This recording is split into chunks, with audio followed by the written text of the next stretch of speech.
പിന്നെ നമ്മളവിടെ ഏത്തവാഴ വെച്ചത് പറഞ്ഞില്ലേ, ആ കൂട്ടത്തിൽ നമ്മൾ ഇവിടെ 2 റോബസ്റ്റ വെച്ചു, ഒരു ഏത്തവാഴയും ഇവിടെ വെച്ചു. അത് അങ്ങോട്ട് നോക്കി, നല്ല വലിപ്പത്തിൽ നല്ല റോബസ്റ്റ കൊല നമുക്ക് കിട്ടിയിട്ടുണ്ട്. ശരിക്കും ഇത് വേനൽക്കാലത്താണ് പാകമായി കിട്ടുകയാണെങ്കിൽ നമുക്ക് നല്ല റേറ്റും കാര്യങ്ങളും കിട്ടും. ഇപ്പോൾ വർഷമായതുകൊണ്ട് ചിലപ്പോൾ റേറ്റ് വലിയ ഇത് കിട്ടില്ല, എന്നാലും വലിയ കുഴപ്പമൊന്നുമില്ല. 12 പടലയും ഒരു ചെറിയ മാണിപ്പടലയും കൊലച്ചിട്ടുണ്ട്. അതുപോലെ തന്നെ അപ്പുറത്തും ഒരെണ്ണം നിൽപ്പുണ്ട്, അത് ഇതിലും കൂടുതൽ പാകമായി. ഒരു 15-20 ദിവസം മുമ്പ് കൊലച്ചതാണ്. പണ്ട് ഞങ്ങളൊക്കെ ഇവിടെ ചെറുതായിരിക്കുമ്പോൾ കുഴിപ്പവൻ എന്ന് പറഞ്ഞിട്ട് ഒരു വാഴയുണ്ടായിരുന്നു, ഈ റോബസ്റ്റ പോലത്തെ തന്നെയാണ്. അപ്പോൾ അതെങ്ങനെയാണെന്ന് പറഞ്ഞാൽ ഇത്ര പോലും പൊക്കം ഉണ്ടാവില്ല, നമ്മളുടെ പൊക്കം കഷ്ടിയേ ഉണ്ടാവുള്ളൂ, വലിയ കൊലയ്ക്കും. അപ്പോൾ എന്താണെന്ന് വെച്ചിട്ടുണ്ടെങ്കിൽ താഴെ മണ്ണിൽ മുട്ടും. അപ്പോൾ എന്താ ചെയ്യണതെന്ന് വെച്ചാൽ മണ്ണ് മാറ്റി കൊടുക്കും, കുഴി കുത്തി കൊടുക്കും, എന്നിട്ട് അതിലേക്ക് നിൽക്കും എന്ന് പറഞ്ഞതുപോലെ അപ്പുറത്തൊരു വാഴ കൊലച്ചിട്ടുണ്ട്, റോബസ്റ്റയാണ്. നമുക്ക് അത് കാണാം.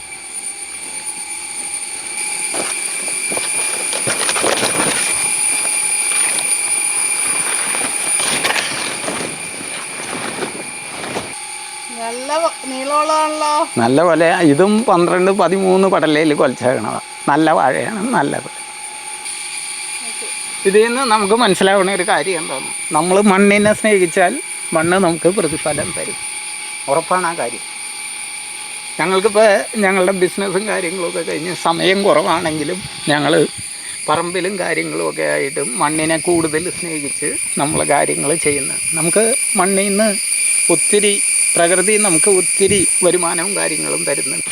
ഇതിനകത്തുള്ളൊരു വ്യത്യാസം എന്താണെന്ന് വെച്ചാൽ നമുക്ക് വരുമാനം കിട്ടും, അതുപോലെ ഇതിൻ്റെ ഉള്ളിലൊക്കെ വരുമ്പോൾ നമുക്കൊരു സന്തോഷവും മനസ്സിന്. ഭൂരിഭാഗം പറമ്പുകളും ഇന്ന് നമ്മൾ കാണുന്നത് എങ്ങനെയാണെന്ന് വെച്ചാൽ പുല്ല് പിടിച്ച് അതിൻ്റെ ഉള്ളിൽ കടക്കാൻ നമ്മൾ പേടിക്കണം, പാമ്പുണ്ടാവുമോ, കുറുക്കനുണ്ടാവുമോ. ഇപ്പം ചുരുക്കം ഞങ്ങളുടെ താഴെ പാടം എന്ന് പറഞ്ഞ് പണ്ട് നെൽകൃഷി ഉണ്ടായിരുന്ന സ്ഥലങ്ങൾ വെറുതെ കിടക്കണമുണ്ട്. അപ്പോൾ ഞങ്ങളുടെ പറമ്പിൽ ഞാൻ വന്നു കഴിഞ്ഞപ്പോൾ അവിടുത്തെ അനക്കം കേട്ടിപ്പോൾ കഴിഞ്ഞ ദിവസം അതിൻ്റെ ആ കാട്ടിൽ നിന്ന് പുല്ലാണ് വളർന്ന് ഒരാൾ പൊക്കത്തിൽ നിൽപ്പുണ്ട്, അതിൽ നിന്ന് ഒരു കുറുക്കൻ ഓടിപ്പോയി. അപ്പോൾ അതുപോലെ എന്നെ സംബന്ധിച്ചിടത്തോളം നമുക്ക് നമ്മുടെ പറമ്പ് പുല്ല് പിടിച്ച് കിടക്കണത് ഇഷ്ടമല്ല. നമ്മളത് കാരണം പുല്ലില്ലാതെ നമ്മുടെ പറമ്പിൽ എല്ലാ സ്ഥലത്തും നോക്കിയതോ അധികം പുല്ലും കാര്യങ്ങളും വരില്ല, പുല്ല് നമ്മൾ വരുത്താറില്ല. അപ്പോൾ പലരും നമ്മളോട് ചോദിച്ചൊരു കാര്യമുണ്ട്, ഇതെങ്ങനെയാണ് ഈ പുല്ലില്ലാതെ ഇങ്ങനെ കൊണ്ട് കിടക്കുന്നത്? അതിൻ്റെ കാര്യം എന്താണെന്ന് വെച്ചാൽ നമ്മൾ കാട് പിടിക്കാൻ അനുവദിക്കാതെ ഇരിക്കുക. പുല്ല് വരും, ഇപ്പം നമ്മളിത് ചെയ്ത് വളം ചെയ്ത് കാര്യങ്ങൾ കഴിയുമ്പോൾ കുറച്ച് കഴിയുമ്പോഴേക്കും പുല്ല് കിളുത്ത് വരും. അപ്പോഴേക്കും നമ്മൾ എന്തെങ്കിലും ചെടികൾക്കൊക്കെ അടുത്ത വളം കൊടുക്കും. അപ്പോൾ ചെത്തിക്കൂട്ടി കാര്യങ്ങൾ ചെയ്യുമ്പോൾ പുല്ലിനെ വളരാൻ അനുവദിക്കില്ല. പുല്ല് വളരുമ്പോൾ എന്താ കുഴപ്പമെന്ന് വെച്ചാൽ അതിന് കായകൾ വീഴും.